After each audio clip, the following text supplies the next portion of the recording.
स्वागत छ। घुँडाको चोट भन्ने बित्तिकै सायद हाम्रो दिमागमा खेलकुदमा लाग्ने सामान्य चोट वा लिगामेन्ट तन्किएको कुरा आउँछ, होइन त? तर आज हामी त्यो सामान्य अर्थोपेडिक चोटभन्दा धेरै पर एउटा अत्यन्तै गम्भीर, दुर्लभ र उच्च जोखिमयुक्त मेडिकल इमर्जेन्सीको गहिराईमा जाँदैछौँ। हामी यस्तो अवस्थाको चिरफार गर्दैछौँ जसले चिकित्सा विज्ञानलाई नै ठूलो चुनौती दिन्छ र लिटरली क्षणभरमै मान्छेको जीवनको दिशा नै बदल्न सक्छ। सुरुवातमा एउटा यस्तो सिनारियो कल्पना गरौँ जहाँ शरीरको तल्लो भागको मुख्य संरचनात्मक जग नै एकै पलमा पूर्ण रूपमा ध्वस्त हुन्छ। यो कुनै सानोतिनो चोट होइन। यसलाई यसरी बुझौँ, मानौ एउटा अग्लो भवनका मुख्य पिलरहरू एकैचोटि ढलेका छन्। यहाँ खुट्टाका मुख्य हड्डीहरू एक अर्काबाट पूर्ण रूपमा अलग हुन्छन् अनि यसले गर्दा त्यहाँका नसा, मांसपेशी र रक्त नलीहरूमा अकल्पनीय र व्यापक क्षति पुग्छ।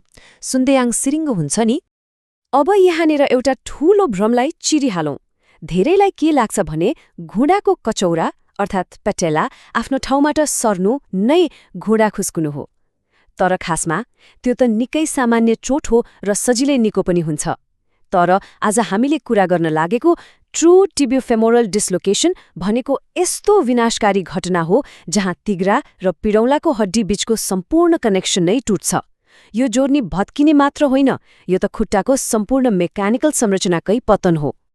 यो विश्लेषणमा हामी यो क्लिनिकल सङ्कटको पूरा टाइमलाइन हेर्नेछौँ। सुरुवातमा घुँडा विस्थापनको आपतकाल, त्यसपछि जोड्नीको आघातको वर्गीकरण, नसा र रक्त नलीको टिकिङ घडी, स्नायु क्षति र मर्मत, र अन्तमा मांसपेशी रिकभरी र पुनर्वासी स्थापना। पहिलो खण्डबाट सुरु गरौँ। घुँडा विस्थापनको आपतकाल।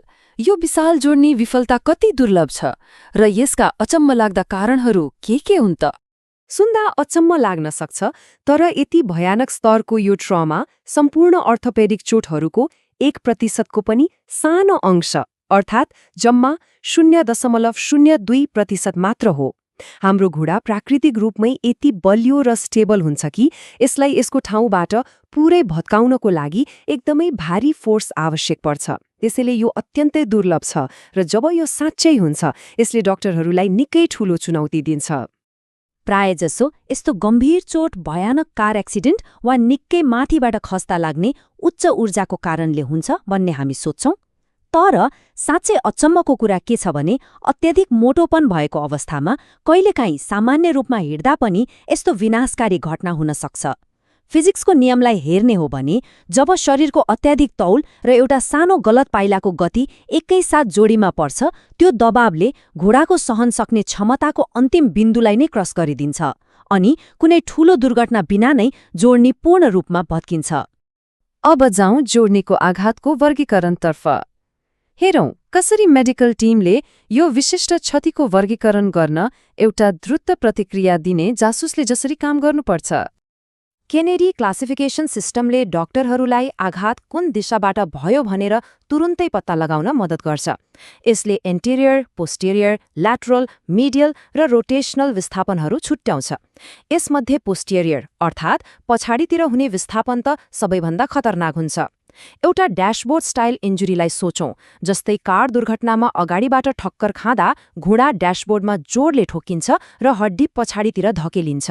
यसले सिधै पछाडि रहेका मुख्य रक्त नलीहरूलाई किचिदिन्छ वा पुरै चुडाल्छ, जसको परिणाम एकदमै विनाशकारी हुन्छ। यो सँगै अर्को एउटा वर्गीकरण छ सेङ्क क्लासिफिकेसन। यसले जोड्नीका कतिवटा मुख्य लिगामेन्टहरू पूर्ण रूपमा नष्ट भएका छन् भन्ने कुरा स्पष्ट पार्छ। यसले चोटलाई केरी 1, केरी I देखि केरी 5 सम्म बाँड्छ। यसलाई यसरी बुझाउन, हाम्रो घुँडालाई 4वटा मुख्य रबर ब्यान्ड जस्ता बलिया लिगामेन्टहरूले बाँधेर राखेका हुन्छन्। सिङ्क प्रणालीले सर्जनहरूलाई तीमध्ये कतिवटा रबर ब्यान्डहरू चुडिएका छन् भनेर ठ्याक्कै बताउँछ, जसले पछि गर्नुपर्ने अत्यन्तै जटिल शल्यक्रियालाई सही दिशा दिन्छ। अब लागौँ नसा र रक्त नलीको टिकिङ घडीतर्फ। बाहिरबाट नदेखिने ती लुकेका खतराहरू जसले एउटा अर्थोपेडिक चोटलाई तुरुन्तै जीवन वा अङ्ग नै गुम्ने साँचो मेडिकल इमर्जेन्सीमा बदल्छन्। यहाँ सबैभन्दा ठूलो खेल भनेकै समयको हो। पप्लिटियल धमनी मार्फत महत्त्वपूर्ण रक्त प्रवाह पुनः स्थापित गर्न मेडिकल टिम एउटा कडा बायोलोजिकल घडी विरुद्ध दौडिरहेको हुन्छ। यो विन्डो मात्र 6 देखि 8 घण्टाको हुन्छ। बितिरहेको प्रत्येक मिनेटको अर्थ हो खुट्टाका मांसपेशी र तन्तुहरू अक्सिजन नपाएर तडपिरहेका छन्। यो साँच्चीकै एउटा टिकिङ क्लक हो जहाँ समय सकिनु अगावै रगतको फ्लो सुचारू गर्न नसके परिणाम निकै भयानक हुन सक्छ। अनि यहीँनेर एङ्कल ब्राकियल इन्डेक्स अर्थात् एबिआईको भूमिका आउँछ। यसले कुर्कुच्चा र पाखुराको रक्तचाप तुलना गर्छ। 0.9 भन्दा कम एबिआई आउनु भनेको गम्भीर भास्कुलर समस्या हो। यसलाई एउटा लामो पानीको पाइपसँग दाँजेर हेरौँ न। यदि पाइपको टुप्पामा अर्थात् कुर्कुच्चामा पानीको प्रेसर नाप्दा त्यो मुहान अर्थात् पाखुराभन्दा धेरै कम देखियो भने यसको सिधा अर्थ हुन्छ बीचमा अर्थात् घुँडामा पाइप नराम्रोसँग खुम्चिएको छ वा काटिएको छ।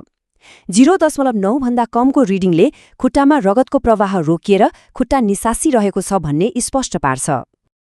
यो द्रुत रक्तचाप परीक्षण किन यति धेरै महत्त्वपूर्ण छ त? कारण एकदमै स्पष्ट र डरलाग्दो छ। यदि इस्किमिया अर्थात् रगत प्रवाह रोकिने समय 8 घण्टाभन्दा बढी भयो भने खुट्टा काट्नुपर्ने दर 81-86% सम्म पुग्छ। त्यो 8 घण्टाको विन्डो गुमाउनु भनेको एउटा जोड्नी बचाउने प्रयासबाट सिधै सिङ्गो खुट्टा नै काटेर फाल्नुपर्ने दर्दनाक अवस्थामा पुग्नु हो। प्रमुख रक्तनलीहरू बाहेक अब स्नायु अर्थात् नर्भ क्षति र मर्मतको कुरा गरौँ। ती सूक्ष्म स्नायुबद्ध खतराहरू जसले स्थायी रूपमा महसुस गर्ने क्षमता गुमाउन सक्छ र फुट ड्रप जस्तो कमजोर बनाउने अवस्था निम्त्याउन सक्छ। मेडिकल टिमले पेरिफेरल नर्भ क्षतिको गम्भीरता नाप्न सन्डरल्यान्ड क्लासिफिकेसन प्रयोग गर्छन्। यसले ग्रेड 1 देखि 6 सम्मको अवस्था परिभाषित गर्छ। कमन पेरोनियल नर्भ भनेको त्यो मुख्य विद्युतीय तार हो जसले हाम्रो पैतालालाई माथि उठाउन मद्दत गर्छ। डाक्टरहरूले यो वर्गीकरण प्रयोग गरेर त्यो तार केवल थिचिएर काम गर्न छोडेको हो वा भित्रैबाट पूर्ण रूपमा चुडिएको छ भनेर पत्ता लगाउँछन्। यसैले बिरामीको खुट्टा सामान्य अवस्थामा फर्किने हो कि होइन भन्ने कुरा तय गर्छ। पूर्ण कमन पेरोनियल नर्भ प्याल्सी म्यानेज गर्न प्रयोग हुने यो एभिडेन्स बेस्ड एल्गोरिदमले एउटा अचम्मको कथा भन्छ। यसले सर्जनहरूको असीमित धैर्यतालाई दर्शाउँछ। शल्यक्रियापछि चिकित्सकहरूले महिनौसम्म ती सूक्ष्म विद्युतीय सङ्केतहरू ट्र्याक गर्छन्। उनीहरू यो एल्गोरिदमको प्रयोग गरेर पर्खिरहेका हुन्छन् कि त्यो ड्यामेज भएको नसा अन्ततः ब्युजिन्छ कि ब्युजिँदैन। यो एकदमै सूक्ष्म र निकै समय लाग्ने प्रोसेस हो। यो नर्भ रिपेयर गर्ने बाटो अत्यन्तै व्यवस्थित हुन्छ। पहिलो चरणमा स्कार टिस्यु हटाएर नसालाई स्वतन्त्र पारिन्छ। तर मलाई सबैभन्दा रोचक लाग्ने कुरा चाहिँ चरण 3 को लक्षित नर्भ ट्रान्सफर हो। यदि मांसपेशी सधैँको लागि मर्ने खतरा छ भने सर्जनहरूले शरीरको कम महत्त्वपूर्ण भागबाट काम गरिरहेको स्वस्थ नसा काटेर ल्याउँछन् र त्यसलाई यो बिग्रिएको ठाउँमा जोड्छन्। यो भनेको घरको एउटा कोठाको बत्ती निभाएर त्यसको तारले मुख्य कोठामा उज्यालो दिए जस्तै हो। साँच्चै भन्ने हो भने यो बायोलोजिकल इन्जिनियरिङको एउटा अद्भुत नमुना हो। अन्तमा मांसपेशी रिकभरी र पुनर्व्यवस्थापना। यो क्लिनिकल टेन्सनलाई अलिकति विश्राम दियौं र जोड्नीको सामान्य चालमा फर्कने त्यो लामो डाटा ड्रिभन बाटोतर्फ लागौं। त्यो टिकिङ सर्जिकल घडीबाट बच्नु र खुट्टा नकाटिनु भनेको त एउटा सुरुवात मात्र हो। बिरामीहरूले क्रोनिक अस्थिरता र आघातपछिको बादसँग लड्न 6 देखि 12 महिना लामो रिहेबिलिटेसन प्रोसेस सामना गर्नुपर्ने हुन्छ। 1 वर्ष लामो फिजिकल थेरापीको यो यात्रा शारीरिक रूपमा मात्र होइन मानसिक रूपमा पनि उत्तिकै गाह्रो हुन्छ।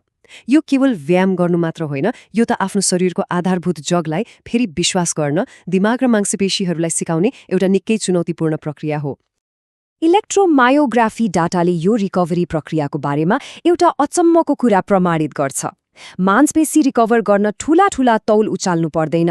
विशिष्ट इनर रेन्ज क्वाड्रिसेप्स अर्थात् आईआरक्यू अभ्यासहरू जहाँ घुँडालाई अन्तिम केही डिग्री मात्र सिधा गरिन्छ, त्यसले तिघ्रालाई स्थिर राख्ने अत्यावश्यक मांसपेशीहरूको लागि सबैभन्दा बढी विद्युतीय सक्रियता सृजना गर्छ।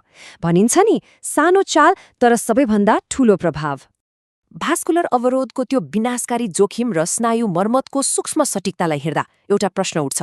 हामीले चाल्ने हरेक पाइलालाई सुरक्षित गर्न वास्तवमै कति जैविक इन्जिनियरिङ आवश्यक पर्छ होला? यो प्रस्तुति निष्कर्षमा पुग्दै गर्दा यसले पक्कै पनि हाम्रो आफ्नै शरीरलाई हेर्ने दृष्टिकोण बदल्छ। हामीले चाल्ने हरेक पाइला, हिँड्ने हरेक कदम वास्तवमा बायोलोजिकल इन्जिनियरिङको एउटा सिंक्रोनाइज्ड चमत्कार हो। हड्डी, रगत र विद्युतीय सङ्केतहरूको एउटा यस्तो नाजुक सन्तुलन जसलाई हामीले त्यो नभत्किन्जेलसम्म पूर्ण रूपमा नजरअन्दाज गरिरहेका हुन्छौँ।